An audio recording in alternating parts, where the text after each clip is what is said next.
नमस्कार दोस्तों, सांख्य योग के प्रथम अध्याय में आपका स्वागत है। इस अध्याय में 1 से लेकर 20 श्लोकों तक का भावार्थ है।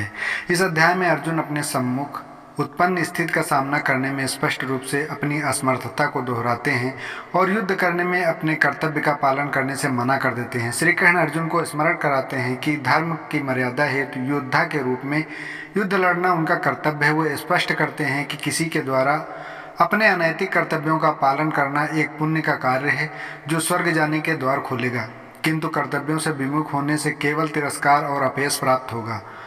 अब वह क्रमानुसार स्पष्ट करते हैं कि वे किस प्रकार से मानसिक संताप, काम वासना और लोभ विकसित होता है और किस प्रकार से उनका उन्मूलन किया जा सकता है। संजय ने कहा, करुणा से अभिभूत, मन से शोकाकुल और अश्रुओं से भरे नेत्रों वाले अर्जुन को देखकर श्री कृष्ण ने निम्न वर्णित शब्द कहे। परमात्मा श्री कृष्ण ने कहा, मेरे प्रिय अर्जुन, इस संकट की घड़ी में तुम्हारे भीतर यह विमोह कैसे उत्पन्न हुआ? यह सम्मानीय लोगों के अनुकूल नहीं है। इससे उच्च लोगों की प्राप्ति नहीं होती, अपितु अपयश प्राप्त होता है। हे पार्थ, अपने भीतर इस प्रकार की नपुंसकता का भाव लाना तुम्हें शोभा नहीं देता। शत्रु विजेता हृदय की तुच्छ दुर्बलता का त्याग करो और युद्ध के लिए तैयार हो जाओ। अर्जुन ने कहा, हे मधुसूदन, हे शत्रुओं के दमन करता, मैं युद्ध भूमि में कैसे भीष्म और द्रोणाचार्य जैसे महापुरुषों पर बाण चला सकता हूँ जो मेरे लिए परम पूजनीय हैं। ऐसे आदरणीय महापुरुष जो मेरे गुरुजन हैं को मारकर सुखपूर्वक जीवन व्यतीत करने की अपेक्षा तो मैं भीख मांगकर इस जीवन में निर्वाह करना अधिक श्रेयकर है। यदि हम उन्हें मारते हैं तो उसके परिणाम स्वरूप हम जिस संपत्ति और सुखों का भोग करेंगे वे रक्त रंजित होंगे। हम ये भी नहीं जानते कि इस युद्ध का परिणाम हमारे लिए किस प्रकार का श्रेयकर होगा, उन पर विजय पाकर या उनसे पराजित होकर। यद्यपि उन्होंने धृतराष्ट्र का पक्ष लिया और अब वे युद्ध भूमि में हमारे सम्मुख खड़े हैं, तथापि उनको मारकर हमारी जीवित रहने की कोई इच्छा नहीं होगी। मैं किंग कर्तव्य विमूढ़ हो गया और गहन चिंता में डूबकर कायरता दिखा रहा हूँ। मैं आपका शिष्य हूँ और आपके शरणागत हूँ। कृपया मुझे निश्चय ही ये उपदेश दें कि मेरा हित किसमें है।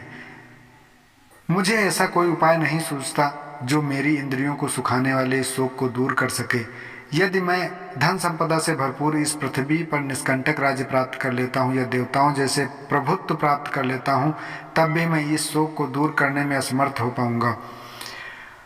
संजय ने कहा, ऐसा कहने के पश्चात गुड़ा के शत्रुओं का दमन करने वाला अर्जुन ऋषिकेश कृष्ण से बोला, हे गोविंद, मैं युद्ध नहीं करूंगा और शांत हो गया। हे भारतवंशी धृतराष्ट्र, तत्पश्चात दोनों पक्षों की सेनाओं के मध्य शोकाकुल अर्जुन से कृष्ण ने प्रसन्न होते हुए ये वचन कहे। परम भगवान ने कहा, तुम विद्वतापूर्ण वचन कहकर भी उनके लिए शोक कर रहे हो जो शोक के पात्र नहीं है। बुद्धिमान व्यक्ति न तो जीवित प्राणी के लिए शोक करते हैं, न ही मृत प्राणी के लिए।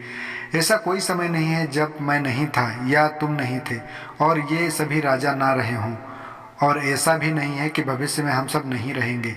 जैसे देहधारी आत्मा इस शरीर में बाल्यावस्था से तरुण अवस्था और वृद्धावस्था की ओर निरंतर अग्रसर होती है, वैसे ही मृत्यु के समय आत्मा दूसरे शरीर में चली जाती है।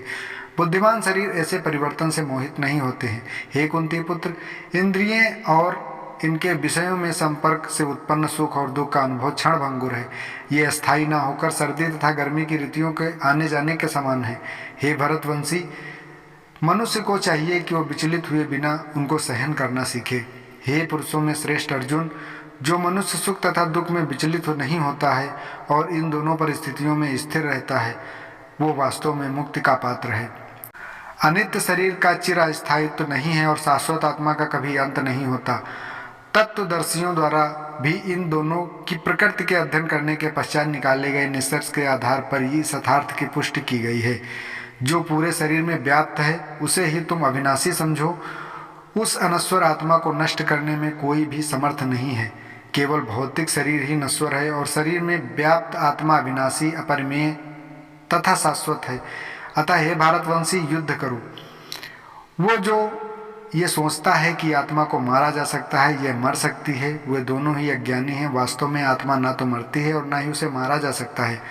आत्मा का ना तो ही जन्म होता है, ना ही मृत्यु होती है, और ना ही आत्मा किसी हाल में जन्म लेती है, और ना ही कभी उसकी मृत्यु हो पाती है। आत्मा अजन्मा, शाश्वत, अविनाशी और चिरनूतन है। शरीर का विनाश होने पर भी इसका विनाश नहीं होता है। दोस्तों, अगर वीडियो अच्छी लगी हो तो चैनल को सब्सक्राइब करें और वीडियो को ज़्यादा से ज़्यादा शेयर करें। शेष श्लोकों के भावार्थ के साथ हम आपसे अगले वीडियो में मिलेंगे। तब तक के लिए नमस्कार। आपसे गुजारिश है कि वीडियो को ज़्यादा से ज़्यादा शेयर करते रहिए और चैनल को सब्सक्राइब करते रहिए। नमस्कार।